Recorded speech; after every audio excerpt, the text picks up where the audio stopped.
Assalamualaikum anak-anak sekalian. Waalaikumsalam, Bu. Bagaimana kabarnya hari ini? Baik, Bu. Sebelum memulai pembelajaran, kita harus berdoa terlebih dahulu. Ketua kelas tolong pimpin doanya ya. Terima kasih kepada ketua kelas yang telah memimpin doanya. Baik anak-anak, hari ini sebelum memulai pembelajaran, Ibu akan mengecek kehadiran Ananda semuanya. Jadi hari ini siapa yang tidak hadir pada hari ini? Hadir semua, Bu. Ya, bagus sekali. Jadi kita itu harus apabila kita tuh harus menjaga kesehatan kita agar kita selalu bisa hadir di kelas, selalu bisa mengikuti pembelajaran, dan kita itu bertambah ilmunya. Baik anak-anak, jadi pada hari ini Ibu akan menjelaskan materi tentang translasi yang dimana pertemuan sebelumnya Ibu telah menjelaskan materi tentang refleksi. Siapa yang masih ingat contoh refleksi? Yang ingat tolong angkat tangannya dan jelaskan apa itu contohnya. Tidak ada yang ingin menjawab? Oke, sudah. Jadi Ibu akan mengulang kembali contoh dari refleksi minggu kemarin itu. Refleksi merupakan pencerminan yang dimana contohnya itu ketika seseorang bercermin, maka seseorang tersebut, jarak antara seseorang dengan cermin dan jarak dari cermin ke bayangannya itu sama. Dan jadi kita akan memasuki materi translasi. Baik anak-anak, siapa yang tahu apa itu translasi? Yang tahu tolong angkat tangannya dan berikan pendapat Ananda tentang apa itu translasi. Baik, tidak ada. Jadi untuk memudahkan Ananda, Ibu akan memberikan suatu contoh yang dimana misalnya nih si Alkindi dan Sobri menggeser meja yang ada sebelah kiri Ibu ke sebelah kanan Ibu. Nah, dan dari contoh yang Ibu berikan, apa yang terpikir oleh Ananda tentang apa itu translasi? Yang tahu langsung angkat tangannya ya. Tidak ada yang tahu apa itu translasi? Bu. Iya, Widya. Translasi itu seperti pergeseran. Ya, bagus sekali jawabannya Widya. Jadi translasi itu merupakan pergeseran. Nah, dan kita akan langsung memasuki contoh untuk membuat Ananda lebih mengerti ya. Nah, Ibu akan memberikan contoh dari translasi. Ananda bisa melihat contohnya itu di buku, tapi Ibu akan mengulangnya kembali. Seperti soalnya, diketahui segi 4A BCD memiliki titik sudut di A 1,2, B 3,1, C 4,-1, dan di D 2,0. Jadi pertama-tama kita gambarkan dulu pada koordinat kartesius segi 4 ABCD-nya.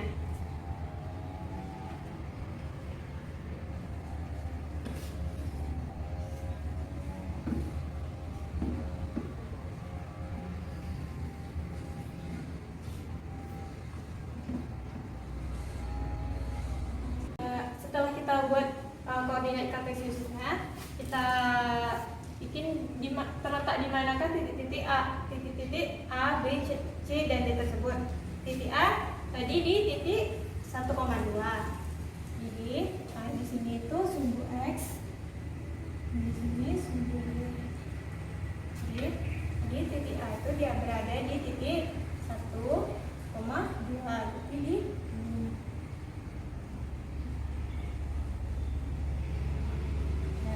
yang kita beri tanda titik A dari titik 1,2.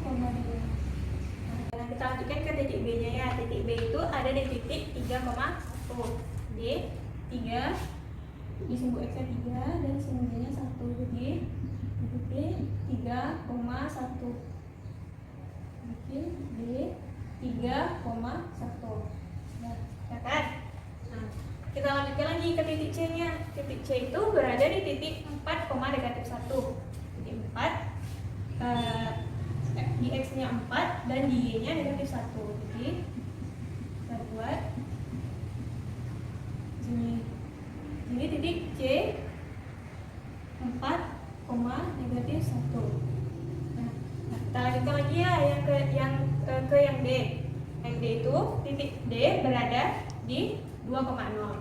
Yang dimana 2,0 itu berada di sini. Di sumbu X-nya 2 dan di sumbu Y-nya 0. Jadi di sini. Nah, kita hubungkan lagi ya. Kita hubungkan.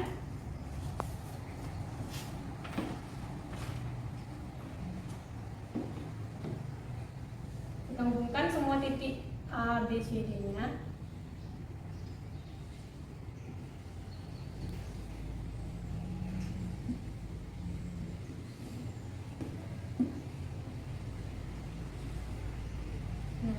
Saya dapat gambarnya itu seperti ini. Jadi untuk selanjutnya kita akan mentranslasikannya. Mentranslasikannya itu kita tidak bisa langsung langsung seperti langsung dipindahkan semuanya, langsung dipindahkan seperti itu, tidak bisa. Jadi tidak akan akurat. Jadi kita harus memindahkannya itu satu-satu titik, kita mentranslasikannya satu persatu titiknya, titik A dulu, baru titik B, titik C dan titik D. Jadi lupa ya, ini titik D di 2,0. Nah, yang pertama kita akan mentranslasikan titik A. Nah, titik A ini kita akan mentranslasikannya di sini. Soalnya itu kita harus mentranslasikan 4 satuan ke kiri dan 2 satuan ke bawah. Jadi kita translasikan dulu titik A 4 satuan ke kiri. Di sini kan titiknya tadi 1,2. Kita translasikan 4 satuan ke kiri. 1, 2, 3, 4 sini kan. Nah, terus kita translasikan lagi 2 satuan ke bawah. 1, 2. Jadi hasil translasinya itu berada di titik negatif 3,0. Jadi untuk tadi kan A ini ditranslasikan, maka hasil bayangannya itu kita sebut dengan A aksen. Kita akan mentranslasikan titik B sama seperti yang A tadi. Jadi titik B ditranslasikan 4 satuan ke kiri, 1, 2, 3, 4 dan 2 satuan ke bawah, 1, 2. Maka kita dapatkan titik B aksennya sama dengan berada di titik negatif 1, negatif 1.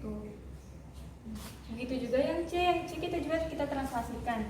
Yang titik C kita translasikan 4 satuan ke kiri dan 2 satuan ke bawah, 1, 2, 3, 4. Nah, kita translasikan ke bawah ya, 2 satuan, 1, 2. Jadi kita didapatkan itu titik C aksen berada di titik 0, negatif 3. Yang terakhir, titik yang terakhir yaitu kita translasikan titik D-nya. Titik D berada di titik 2,0. Kita translasikan 4 satuan ke kiri, 1, 2, 3, 4 dan 2 satuan ke bawah, 1, 2. Maka kita dapatkan titik D aksennya itu sama titik D aksennya berada di titik negatif 2, negatif 2. Kita hubungkan titik-titik A aksen, B aksen, C aksen dan D aksennya. Kita hubungkan ya.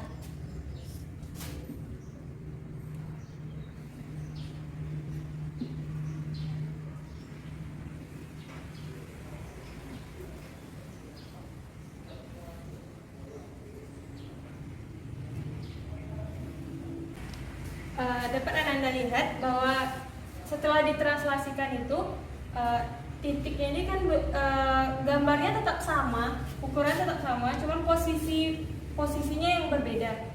Jadi inilah gambar di mana bangun segi 4 ABCD setelah ditranslasikan ini yang dapat hasilnya. Jadi kita akan untuk lebih memudahkan Anda, kita akan membuatnya dalam bentuk tabel seperti ini ya. Tabelnya itu 5 baris dengan 3 kolom. Jadi,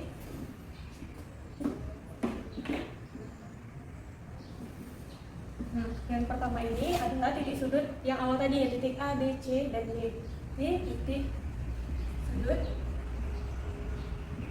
ABCD. Nah, yang di sininya kita ditulis dengan X kurang A, X kurang 4, Y kurang 2. Dan yang di sini titik sudut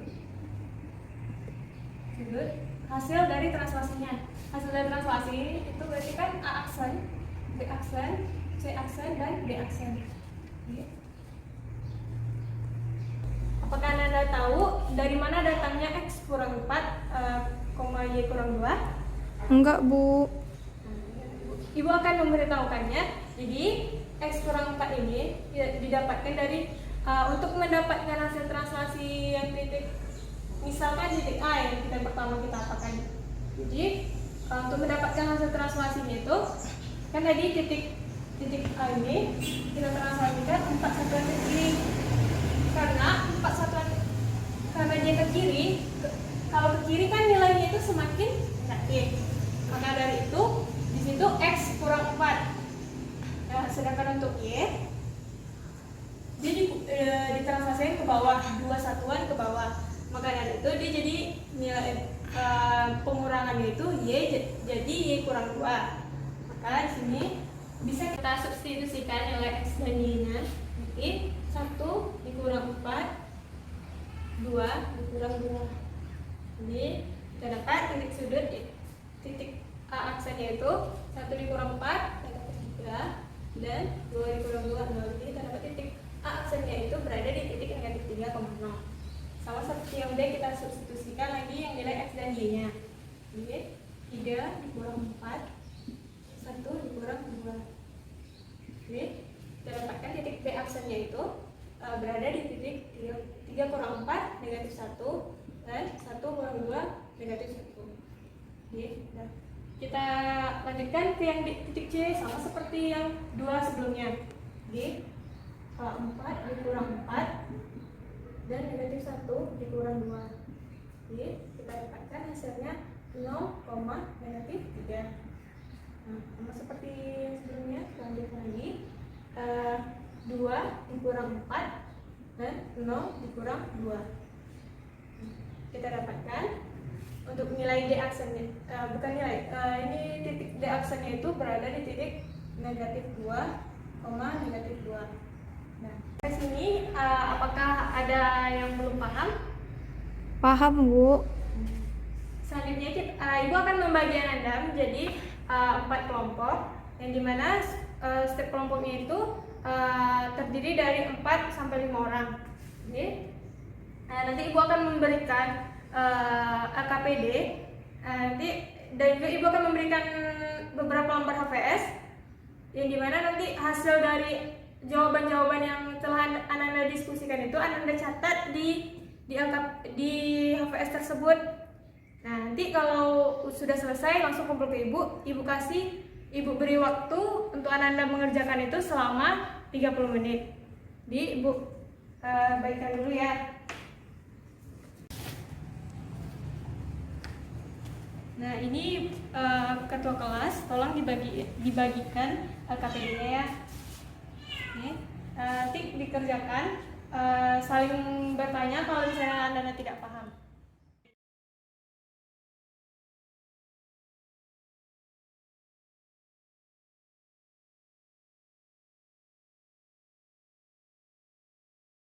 Anak-anak, apa udah selesai LKPD-nya?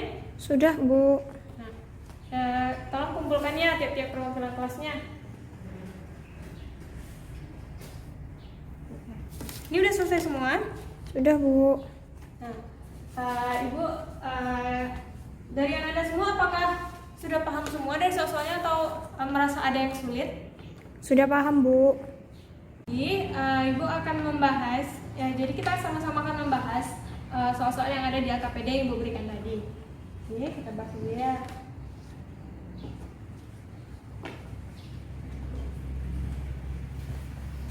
Pertama, tentang stupa yang LKPD yang Ibu berikan tadi, semuanya tentang stupa kan. Jadi, kita gambarkan dulu stupa-stupanya dalam pada koordinat kartesius.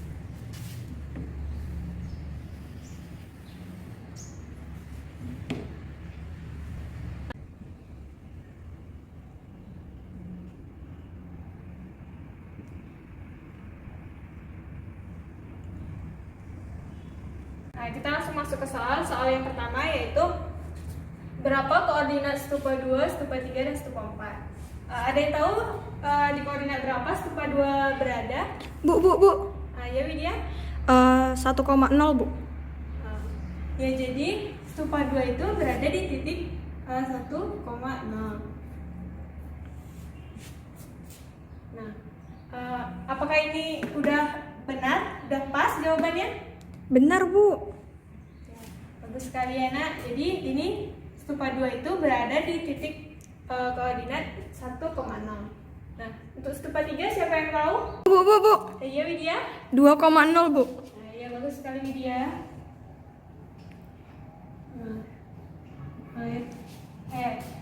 Teman-teman yang lain, tolong perhatikan apakah jawaban yang diberikan Widya tadi itu sudah benar atau belum? Benar Bu. Ya. Jadi ini sudah membuktikan Anda itu sudah paham ini berada di titik koordinat yang mana dia. Nah, kita lanjut ya yang stupa 4. Berada di mana stupa 4? Bu. Ya, ayo. 3,0 Bu. Ya, bagus sekali. Nah, tolong perhatikan kembali ya apakah jawaban yang diberikan ayat itu benar? Benar Bu. Ya. Jadi kita lanjutkan ke soal yang nomor 2. Soal yang nomor 2 itu jika stupa 3 digeser 2 satuan ke kiri, maka berada di mana stupa 3 dan apakah dia berhimpit dengan stupa yang lainnya atau tidak. Jadi di sini titik koordinatnya telah kita dapatkan tadi kan 2,0. Kita translasikan 2 satuan ke kiri. Oke. Dari stupa 3 kita translasikan 2 titik ke kiri, 1, 2. Jadi dia berada di titik 0,0 dan berhimpit di Stupa 1 Bu. ya, bagus sekali. Jadi dapat kita lihat bahwa apabila stupa 3 ini ditranslasikan 2 satuan ke kiri, maka dia itu berhimpit dengan stupa 1. Nah, kita lanjutkan ke soal berikutnya, yaitu soal nomor 3. Soal nomor 3, jika stupa 3 ditranslasikan 2 satuan ke kanan, berada di mana stupa 3? Dan apakah stupa 3 itu berhimpit dengan stupa-stupa yang lain atau tidak? Oke. Ya, ditambahkan dari sini.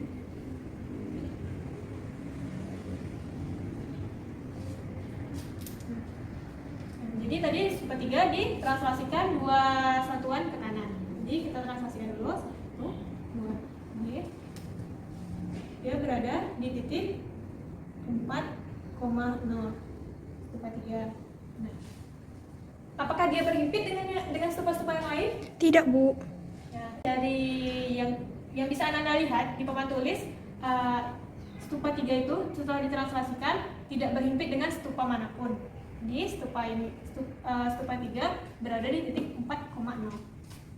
Nah, jadi soal nomor 4, jika stupa 4 digeser sejauh 1 satuan ke atas atau ke arah sumbu Y, berada di mana stupa 4 tersebut. Jadi kita langsung ya, stupa 4 berada di titik 3,0. Kita geser 1 satuan ke atas, langsung sini. 1 satuan berarti sini ya. Oke. Di titik ini dia stupa 4. Stupa 4 ini berada di titik 3,1. Dan dari gambar yang Ibu gambarkan di depan, Anda bisa langsung tahu bahwa stupa 4 ini tidak berhimpit dengan stupa manapun. Yang untuk yang soal nomor 5 itu, jika stupa 4 kita geser 1 satuan ke bawah atau ke arah sumbu yang negatif, maka berada di manakah stupa 4 tersebut? Di stupa 4 ini kita geser ke bawah sejauh 1 satuan. Di sini, berada di sini dia.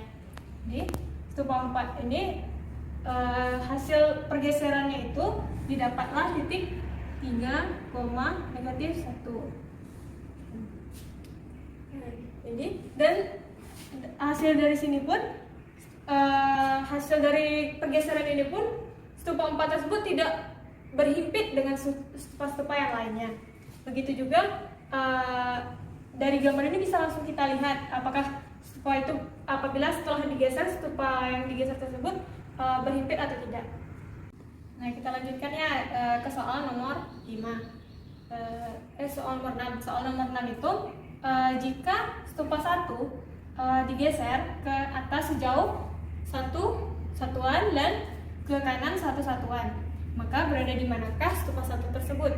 Jadi kita translasikan dulu, kita geser dulu ya stupa 1-nya ke atas 1 satuan tuh, dan ke kanan 1 satuan. Jadi dia di sini.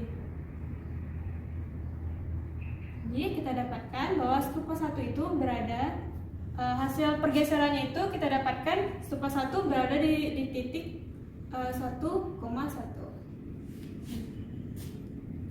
Dan yang soal berikutnya, jika stupa 2 digeser hingga berhimpit dengan stupa 4, berapa satuankah yang dibutuhkan oleh stupa 2 dan kemana saja arahnya?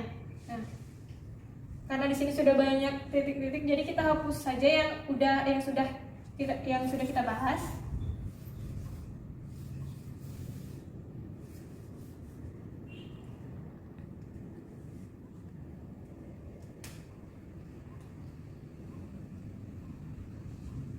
Nah, tadi kan pertanyaannya stupa 2 bergeser sampai menghimpit stupa 4. Dia bergerak ke arah mana, bergeser ke arah mana, dan berapa satuan. Jadi dari koordinat kartesius ini kita sudah dapat melihat bahwa stupa 4 berada di sebelah kanan stupa 2. Sebelah kanannya itu berapa satuan. Jadi sini dapat kita lihat di stupa 2 sampai menghimpit stupa 4 itu ada hitungnya 1, 2. Jadi stupa 2 itu memerlukan 2 satuan agar dia berhimpit dengan stupa 4. Nah, baik anak-anak. Jadi bagaimana dengan pembelajaran hari ini? Apakah masih ada yang belum paham? Sudah paham, Bu. Nah, jadi dapat kita simpulkan dari pembelajaran hari ini, translasi itu merupakan pergeseran yang dimana suatu titik itu apabila kita translasikan posisinya akan berpindah dan titik koordinatnya juga akan berpindah. Nah, jadi translasi dapat disimbolkan dengan P X, Y. P X, Y ini dari titik-titik awalnya sebelum ditranslasikan ya. Dan maka P aksen hasil translasinya itu sama dengan X tambah A, Y tambah B. Nah, untuk kenapa di sini tambah sedangkan pada contoh soal yang pertama Ibu jelaskan tadi itu kurang?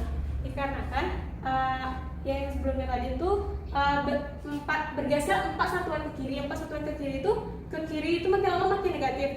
Makanya di sini nilai A-nya itulah yang negatif, sehingga X ditambah negatif A, makanya dia jadi X dikurang 4 karena di sini karena tambah di sini negatif. Sama juga dengan yang Y tambah B-nya. Sekian pembelajaran kita pada hari ini. Ananda tolong kerjakan latihannya pada halaman 158, kerjakan nomor 1 sampai 5. Pertemuan selanjutnya kita akan bahas sama-sama ya. Dan Ibu akhiri hari ini kita sama-sama membaca Alhamdulillahirabbil alamin. Ibu akhiri dengan wassalamualaikum warahmatullahi wabarakatuh. Waalaikumsalam.